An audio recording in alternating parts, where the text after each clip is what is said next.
Hello friends, how are you doing? We are back with another video, specifically in our Brahmacharya playlist, going over the Havoc Wrought by the Externalizing of the Senses. So without further ado, let us begin. In one of the sutras, Patanjali tells us that sensory contact with things is not the way of relieving tension caused by desires, because desires cannot be removed by any kind of sensory contact. The senses want to come in communion with everything it sees, or it will feel upset or loss if it doesn't, but that's only because the eyes are open. And when the eyes are open, all you do see are the sensory world. Our desire is not for the contact. That is the whole point. Though it appears that the senses tell us to come in contact with various things in the world for the relief of our tension. We are not asking for things. Nobody wants anything in this world finally. But it appears as if we are wanting them, due to a mischievous interpretation given to these circumstances by our senses. By externalizing our internal anguish for a communion with all things. So this is why we mentioned in previous videos that these senses are part of the illusory world. The things you see with sense perceptions is just the tip of the iceberg. This is just the beginning of the cloth of the veil. Beyond it is beyond it. It's a code. It's all a geometric code within this entire cosmos. DNA is a code. How we are made is a code. Our name is a code. Everything is written by code. This all applies to the sense perceptions in which nature and the heavens are combined. All loves, all desires are urges for communion with things. While our urge within is a holy and pious impulse to come in union with all things, with nature as a whole, this impulse is thrown in the direction of space and time and is externalized by the powers of the senses. What is the result? The longing of ours, which has its meaning in one direction, takes another shape because of its reflection through the senses. While our face is attached to our body, it looks as if it is outside of us when we see it in the mirror. We are not outside ourselves, we are in ourselves. But it appears as if we have gone out of ourselves because of the presentation of the mirror in front of ourselves. This mischief is done by the mirror. Some such catastrophic activity takes place when our loves, likes, emotions, and desires are cast into the mold of the senses. So this is like another way to debrief what we mentioned in the previous videos. How beauty is of the imagination. Everything is a creation of the self. These externalized senses are what you have inside. These are internalized feelings that become externalized part of the communion, right? You enjoy something you see, you think something is very beautiful, aesthetic, pleasing, etc. This is because your mind is attracted to it, your eyes are attracted to it, you're seeing images, you're seeing fractals, and you potentially enjoy what you're seeing. But this is all a part of the external world mixed in with the self, the ultimate Atman, the self of all selves, the Atman.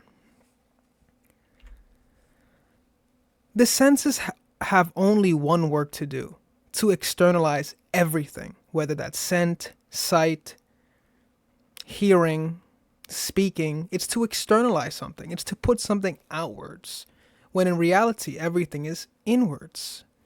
So even our desires are externalized, while really, our desire is for something else.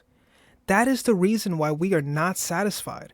No matter what objects are given to us, we are always disillusioned in the end. Whatever be our possession, it is not going to satisfy us finally, because we are asking for some particular thing, and we are given another thing by the bandits of senses. They are really the thieves. This really applies into what I want to speak about today, because this applies to the state of the world we live in today. A very, very well endowed, instant gratifying society. An instant gratifying society where people want things now. People will do anything to have things now. They want as much materials as they can get. And once they're burnt out of it, they're ready for the next, and ready for the next. And it's this constant consumerist diagram going on. It's a constant loop of buy, use, refuse. It's almost like reuse, recycle, etc., right? But this is how the senses work. Nothing in the outside will ever make you feel complete. No material object, not even another person. To feel whole and complete is a self thing. This is all about the self, the innermost Atman, yourself. So I really want to stamp this point across, mainly because people are looking. They're constantly looking. They're looking through the world for answers.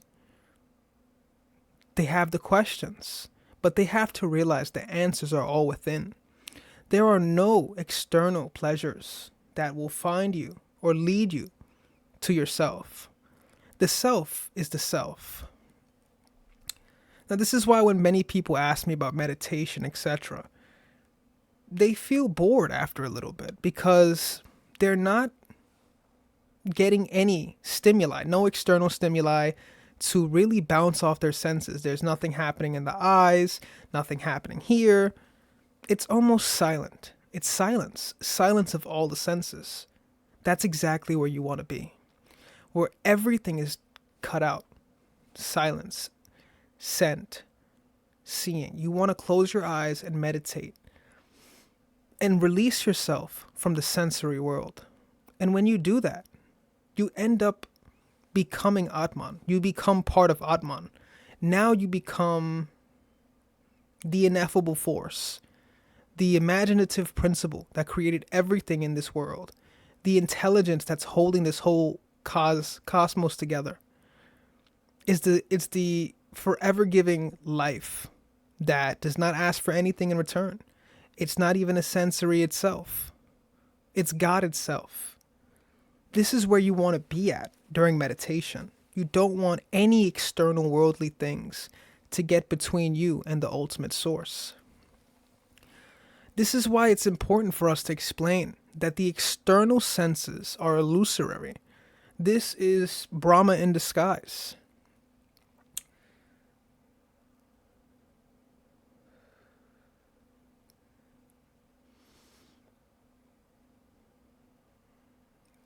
So I'd like to also mention this as well. That is the reason why we are not satisfied, no matter what objects are given to us. Think about it, guys. Everyone is always ready for the next, the new, always wanting the new, the new, the new. Whether it's to show off, whether it's to appease their own senses, appease the next man's senses, get validation for the senses. It seems all petty in the grand scheme of things. But to each their own in this regard. They're allowed to do whatever they please in that regard. But to find the self, it is nowhere else but the self. There is no external looking. There's no specific place you have to be, specific country, city you have to be in. Anyone and everyone can find the self within the self. This is why we always mention to you guys, friends, family, the external world is not the end-all, be-all. Even though it may seem, and it directly feels that way, it is not the end-all, be-all. Very strange is this phenomenon that the mind spatializes itself and temporalizes itself in its activity when it affiliates itself to the activities of the senses, and its own desires for something which it has lost appear as it desires for those things which are outside it. These desires for the external world, as we can see, are nothing other than sensory projections. Now, we could say that if you closed off all your senses, completely shut your mind, closed your eyes, only inhaled, no words, no nothing, exhaled and inhaled for your respirations, there wouldn't be any desires. This is why we explain to you guys that are on brahmacharya, semen retention, celibacy, whatever it may be. Breathing is so important. Learning how to become one with the breath is important. Learning how to shut yourself off from the external world, from any external stimuli, is very important. This is how you control your mind. This is how you control the world around you, your mini microcosm. So when your eyes are open and all your senses are awake, you could smell, see, hear. The desires are because of these sensory projections. Now, if there wasn't any sensory projections and it was complete darkness, there wouldn't be any desires.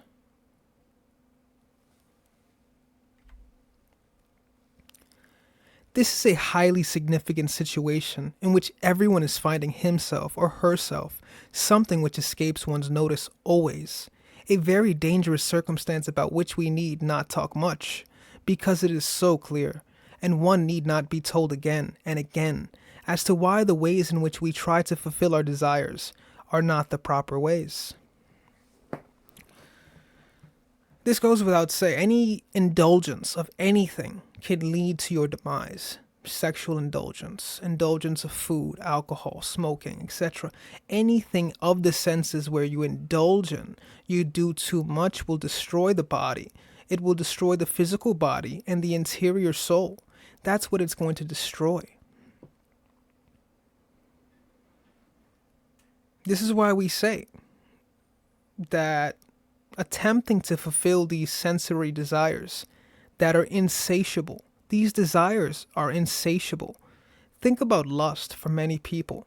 It is almost insatiable. Think about the addictions that arise out of it, the amounts of matrimonial divorces, cheating, all these forms of temptation, because desire is never ending as long as the sensory projections are still around.